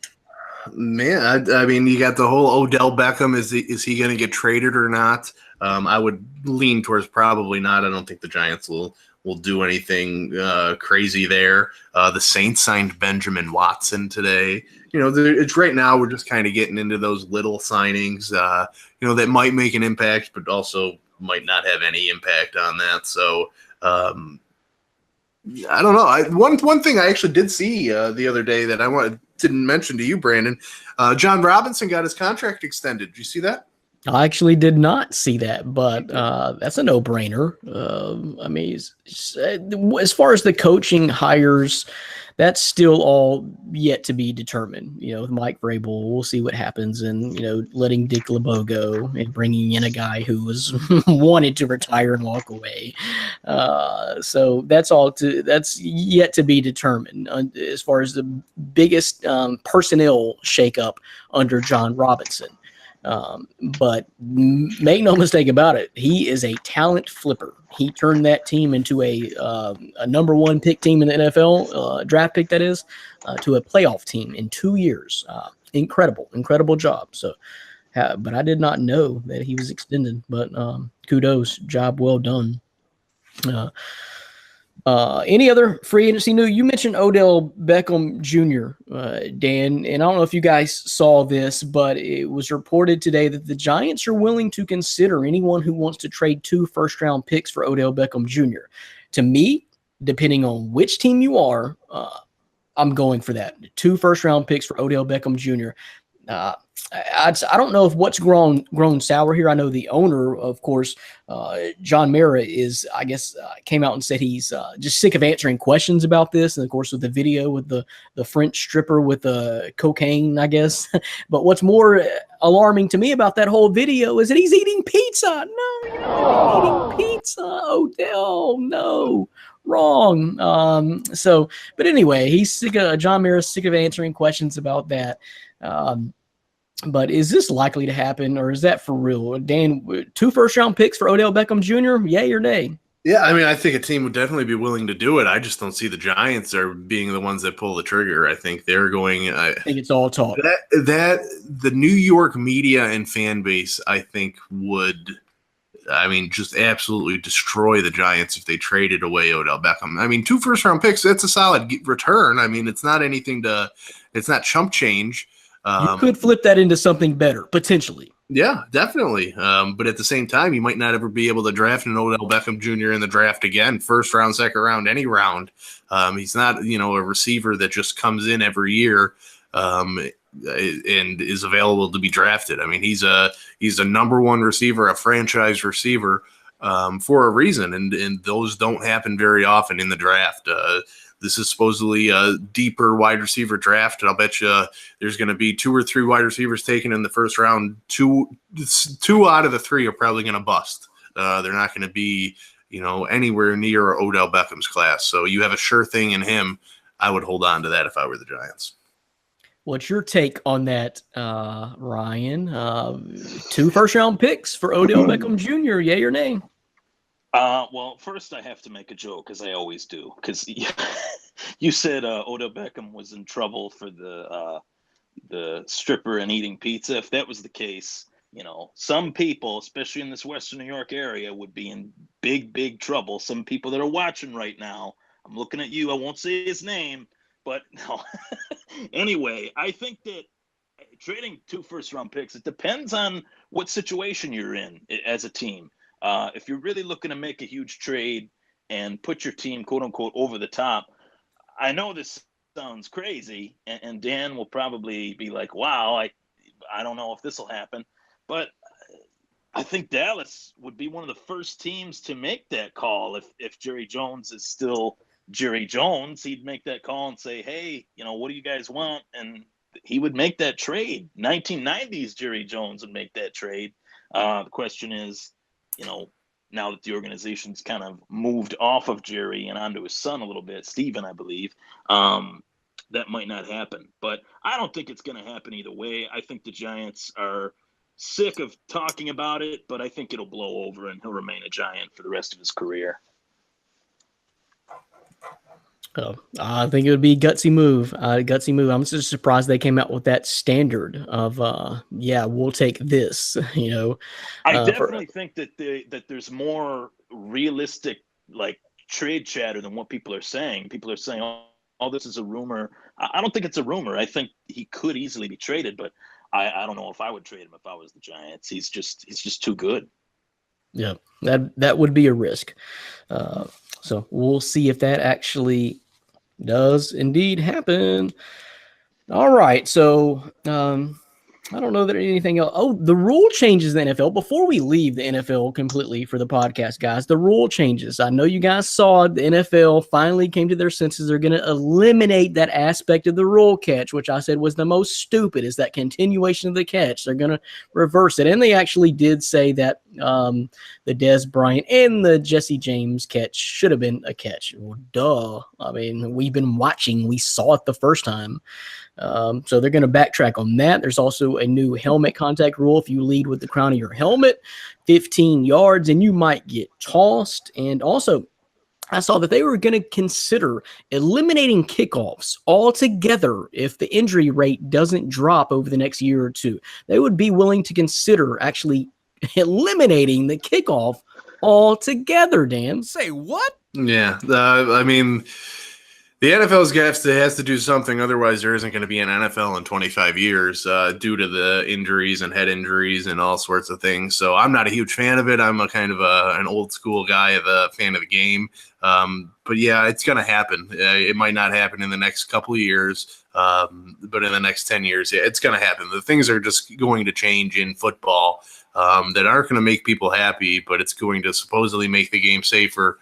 And that's going to hopefully help elongate the career of the NFL, because I mean, we can go on a whole show of how I don't think the NFL will be around, when my grandkids are out playing. But haven't we come a long way? You realize in the 30s and 40s, like in Red Grange's days, he wore a sock on his head and said, "Let's play ball." I mean, we've come a long way, and equipment has got better. You don't think we're going to get over this? I mean, are we just over analyzing and I mean, I don't know. The CTE study is for real, but I mean, come on now. They used to play with socks on their heads and bang heads. Yeah, but there also wasn't like 6'8", 250-pound guys that could run a 4.4 coming at you either. So I think the players are a lot stronger, more well-conditioned, can hit harder.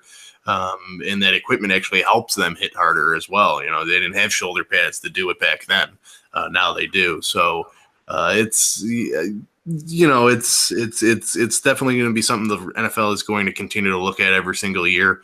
And then just touch on the catch rule, a little bit too late. Give Tony Romo a Super Bowl ring because he deserves it. I gotta. That's a stretch, but possibly, yeah. You got your Tony Romo talking. If Tony Romo deserves a Super Bowl ring, Jim Kelly deserves one too. That man's having surgery again. The poor guy. It's such a tough thing. But back to a less somber point. We're talking about the NFL rule changes. The NFL rules, yeah. The main thing that scares me as an NFL fan, I actually talked about this on my podcast, was in the lead up to the Super Bowl week. One of my favorite things about Super Bowl week is not so much the coverage of the game, but some of the interviews with some of the greats of years past. And Brett Favre was on CNN with Benedict Amalu, who was the doctor, that discovered CTE. And Brett Favre said, well, people are talking about, whether the kids should or shouldn't play football, or how are we going to make football safer? The only way to make football safer, in Brett Favre's words, was to not play. When you have the quote unquote NFL Iron Man telling, the world on national TV that football's never going to become quote unquote safer, if you don't want to play, if you're afraid of the health risks, play something else. I thought that was pretty honest and short but sweet. And would you also agree, though, that the catch rule changes needed to be done? That's a no-brainer. Oh, yeah. We've gone 100%. backwards. And the one thing that really irked me about that was I saw some of the things from the owners' meetings. They said, oh, well, with this new catch rule, the Jesse James catch would have been a catch. The Kelvin Benjamin catch against the Patriots, Bills versus Patriots, would have been a catch. They already, or had possession or whatever, they already were catches.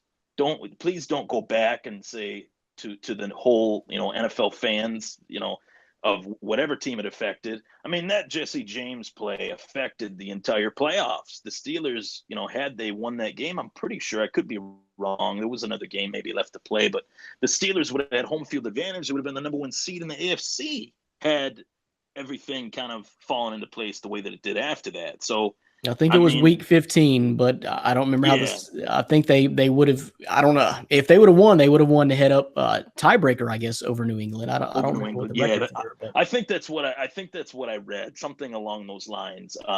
And that's just, every play in the league, whether it's football or baseball, every play in sports that is quote unquote under review it's always the most crucial play, and it's always the talk of the league for the next week, where it's like we have so much technology, we have so much ability to look at plays from so many different angles that didn't even exist 10, 20 years ago even, that there shouldn't be any reason for a call to be blown.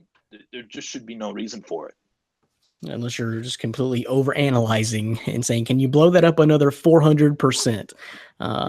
That's where we need to stop it. That's where we need to stop it. And I guess that's where we'll stop NFL talk for this week, and we'll start jumping into some mailbag questions coming up next with Ryan Thomas of the Thomas Take podcast, along with me and Dan to answer these questions. So don't go nowhere. This is My Fantasy Podcast, myfantasysportstalk.com. You know the deal. You know the biz. You know the place. You know what we do. So we're going to keep on doing it. Hey, but before I get into these mailbag questions, guys, I don't want the opportunity to go by with at least giving you guys the opportunity to talk about your excitement over what tomorrow is. That is opening day in Major League Baseball. Ryan, you go. I'm just kidding. Well, actually, Dan is hanging plaques. Oh God, doesn't he have enough? Hi guys. I actually got a few on my wall too from the Red Sox. So Can't see them. We're right there. We're right there. So I'm so excited. A day that should be a national holiday, a day that every baseball fan should have off, in my personal opinion. Should be opening day. It's a new dawn. It's a new day.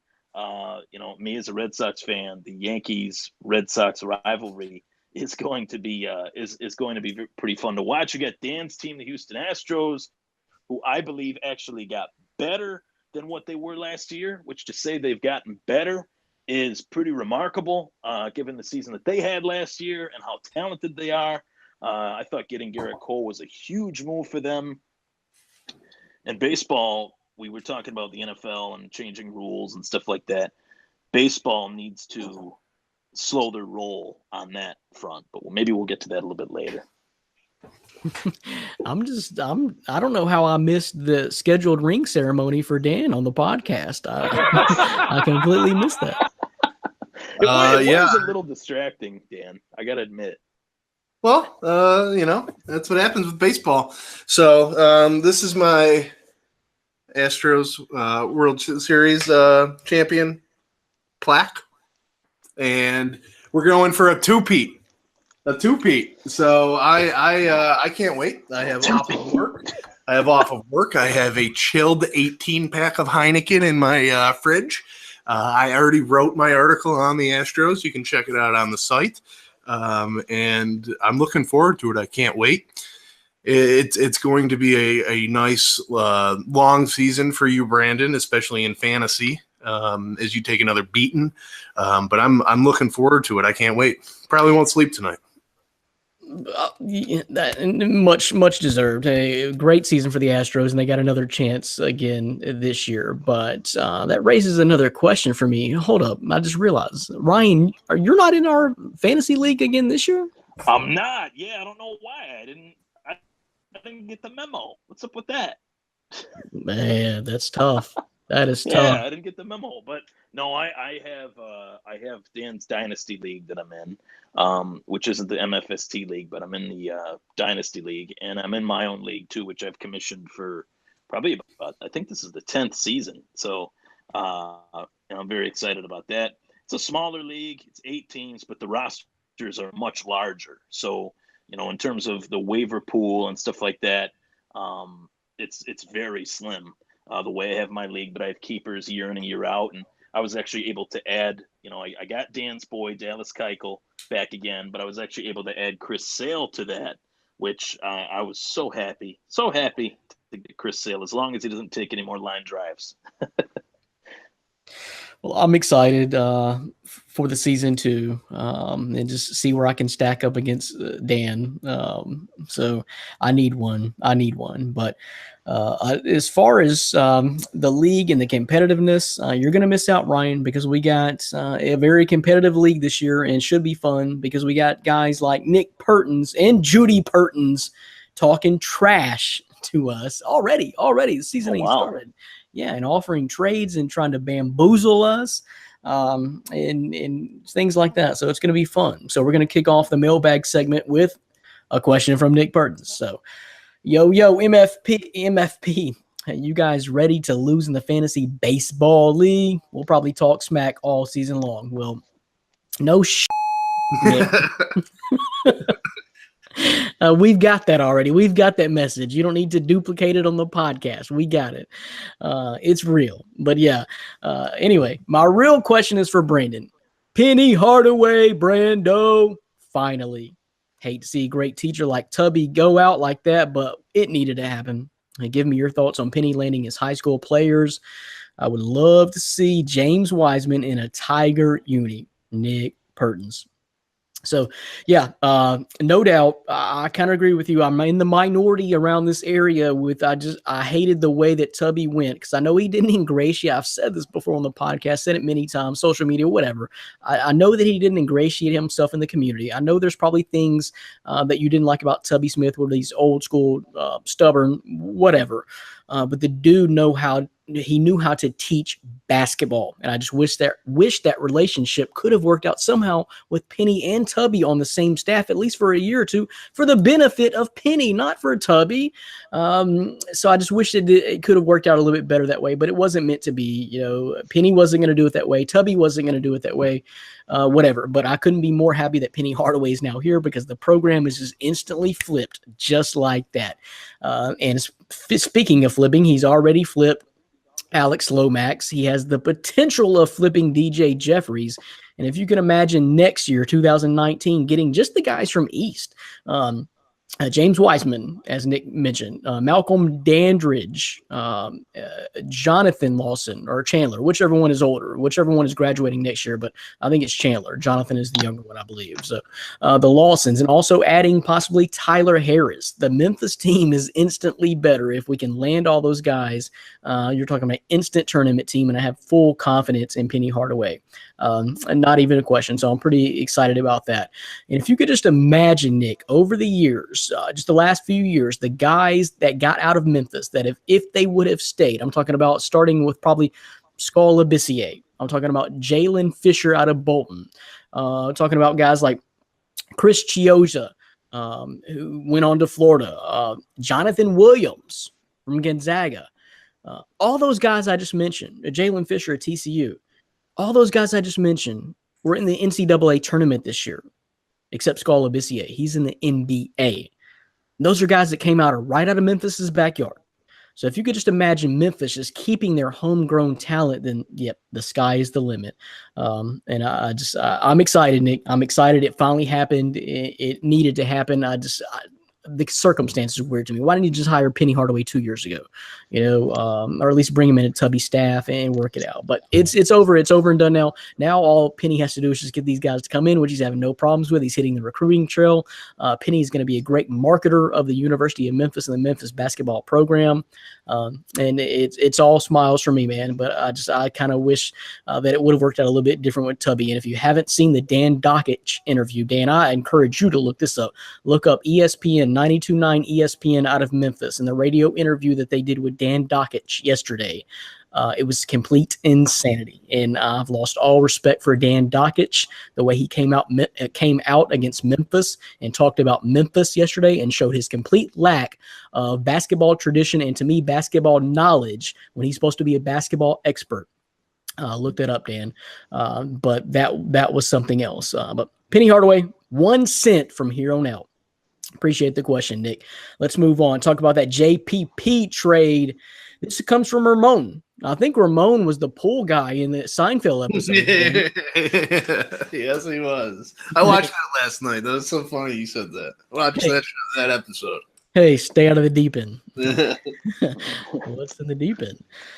But what does the JPP trade mean for the Giants' number 2 pick, Dan? I mean, I'm going to say trade out, stack some picks, acquire some talent, unless you're going to go Bradley Chubb. And if you're going to go Bradley Chubb, how much better is Bradley Chubb than probably the next defensive lineman, the edge rusher, Harold Landry?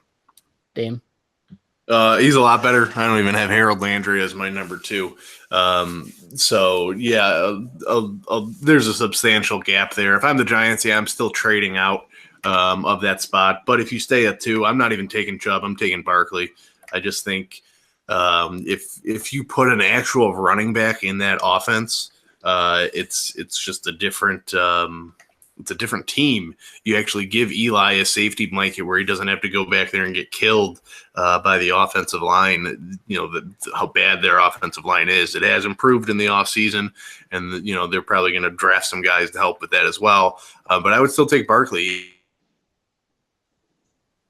NFC East that can take the ball, and he can affect it in so many ways. So if they stay at 2, I'm taking Barkley. I don't care that you traded JPP. Dude only had one hand. His play really hasn't been as good since he had 2 hands. So I'm not sold on that the Giants are losing too much. Chubb's a great player, but I would still take Barkley over him. Yeah, do you think that the Barkley the JPP moving has any effect on the number 2 pick, Ryan? Dan kind of took the words out of my mouth.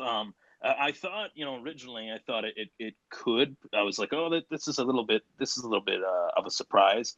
The more I thought about it, Saquon Barkley, in my opinion, is the best player in this draft. I don't see any player at any position being better than him, and the gap just in terms of like positional breakdowns or rankings or whatever which way you want to put it, the gap between Barkley and the next best running back, who I'm not trying to knock any of these running backs. I think they're good in their own way, but the gap is so large, and Pat Shurmur seems dead set on kind of squeezing the juice out of Eli Manning. The best way to do that is to get him a stud running back, and that's Saquon Barkley. So I think the Giants will take Barkley, and pretty sure Barkley's from the Bronx too. So it would be a cool move for their franchise to reinvigorate that offense.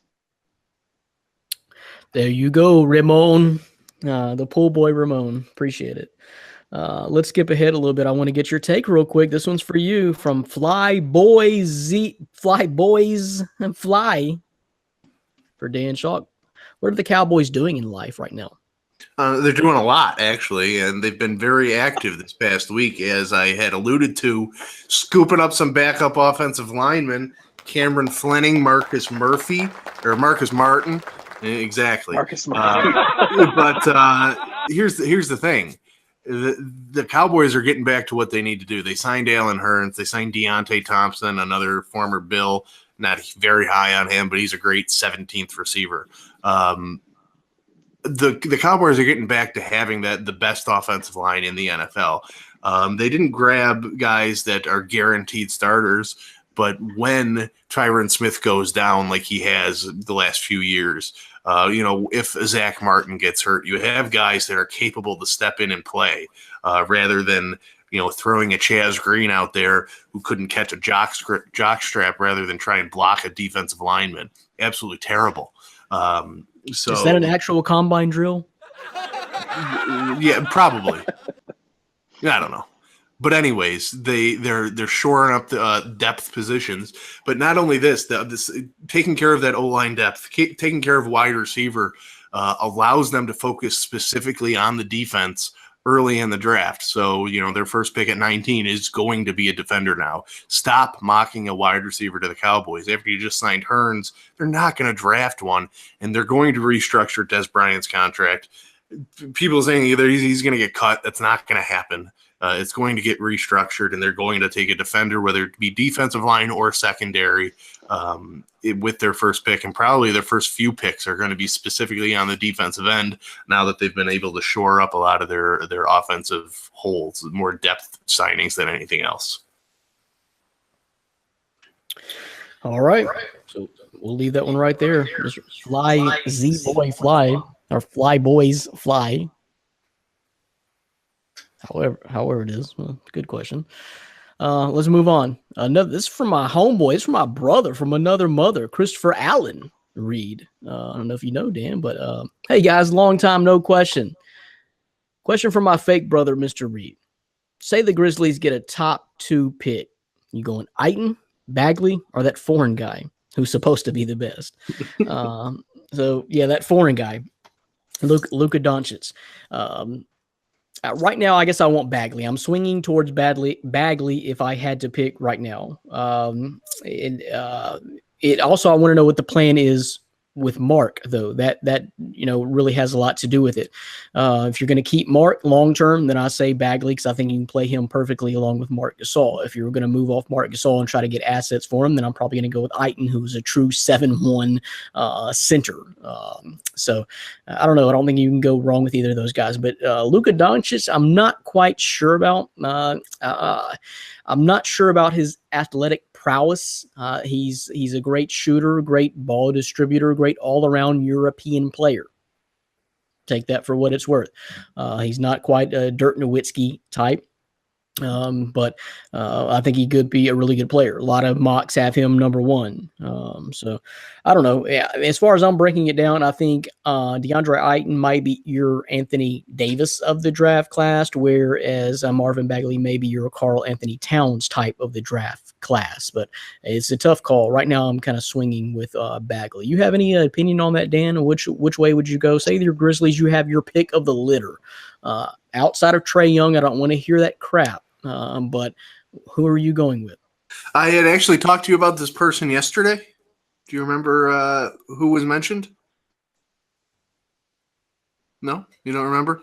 Well, it was LiAngelo Ball. And I think he should not enter our conversation right now, Dan. All right. Yeah, no, I'm just messing.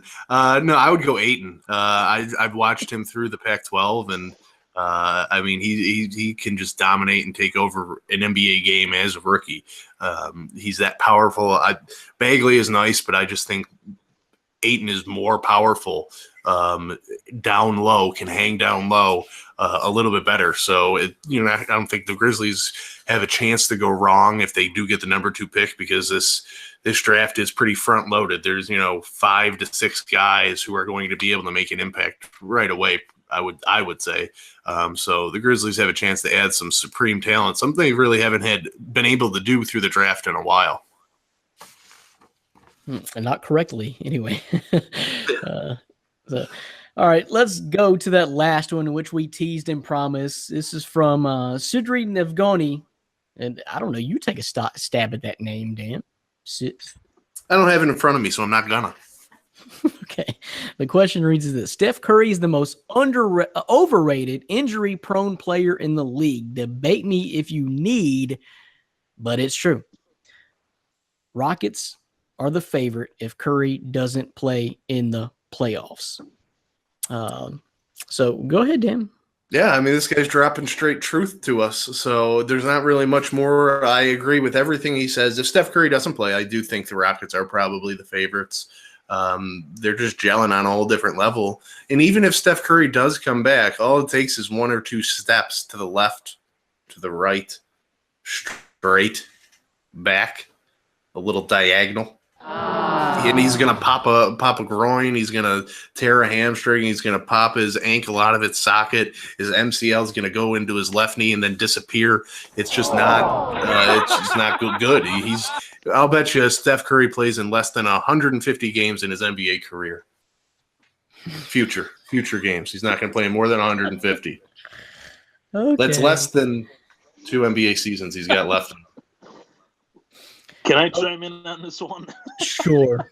Please break this up. This has nothing to do with his game, but right now at the Niagara Falls Fashion Outlet, Steph Curry's shoes are $29.99. They are terrible. They are terrible shoes. And I'm not everybody knows that I'm not the biggest basketball aficionado, but one thing I am, I'm a fashion aficionado. Those shoes are the ugliest they might be uglier than Lonzo Ball's. They are terrible. I was shocked that those were his shoes.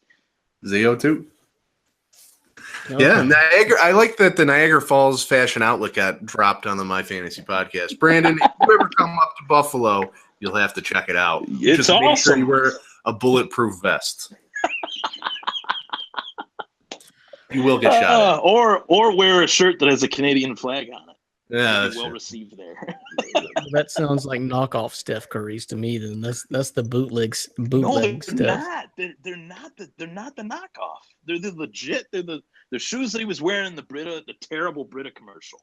Those shoes. Okay, Those well, commercials are bad too. to get back to the question, I'm telling you guys, and I'm sorry to report to you that no, the honor of most overrated injury-prone player to me, if you're going to compare point guards, is actually probably Chris Paul of those Houston Rockets.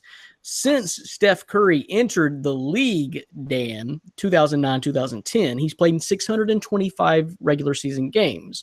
Chris Paul, 587. That's a little bit less, not quite as much. But in the last 5 years, Steph Curry has played in 75 playoff games, 3 straight finals, and won 2 titles. In that same time, Chris Paul has played in 42 playoff games, hadn't even made it out of the second round.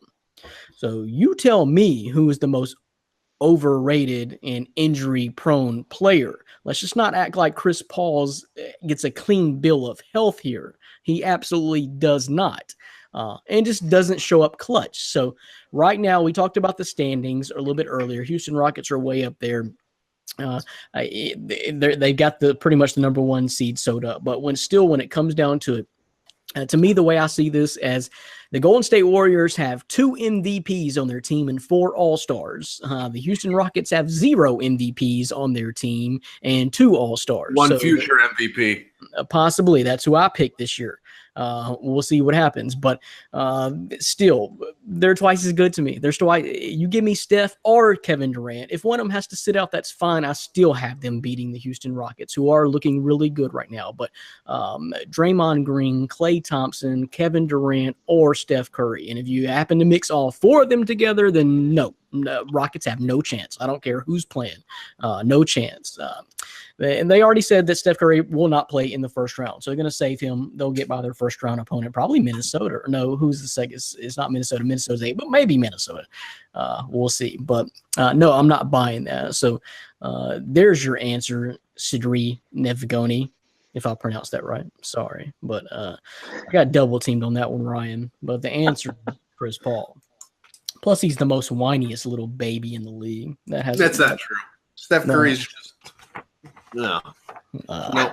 Nah, man. You go watch Chris Paul in person. What the camera doesn't see tells a lot. That's what I'm saying. Every break, he's in the official's face. It's weird. It's sad. It's funny. But Ryan Thomas, so glad you could be here. Tell the folks how to get at home, how to get a hold of you, and how to find your podcast and all that, and talk about yourself. Well, as far as outside of the fact that I'm an extremely handsome young individual, and just as humble as Dan, let me add. as just as humble as Dan. Oh boy, that's bad. So let me move on. Facebook.com/Thomas Takeover is the Facebook page. My Twitter handle is @ThomasTakeover. You guys can follow me on there. Boxing, MMA, football, Major League Baseball, even some minor league baseball, Buffalo Bills news, you name it, it's on there. There's a lot of good stuff happening with the show. I'm looking to get more guests onto the show. One guest that I lined up, I'm gonna announce it right now, is Baby Joe Macy will be on my show. And if those of you that don't know, Baby Joe Macy retired 36-0, 29 knockouts. He had a head injury that he had to step out of the boxing game, but he was 1 fight away from a world heavyweight title shot versus Vladimir Klitschko at one point, and had to step out. But I'm going to be talking to him about his career. And he's a Buffalo-born and bred fighter, and very excited to have him on. So you guys can check that out. Probably be on next week. So good stuff. That's awesome. There you go. Thomas Take podcast, bringing the heat. And also, don't forget to check out our website, myfantasysportstalk.com. You'll see some of Ryan's work, and you'll see a whole lot of Dan's work as the draft profiles are being published. And of course, you'll see this podcast My Fantasy Podcast. We appreciate all the questions, appreciate all the listeners and viewers of My Fantasy Podcast week in and week out. So until next week, for my co-host Dan Schalt, appreciate Ryan Thomas for being here. I am Brandon Reed. Later, podcast peeps. Peace.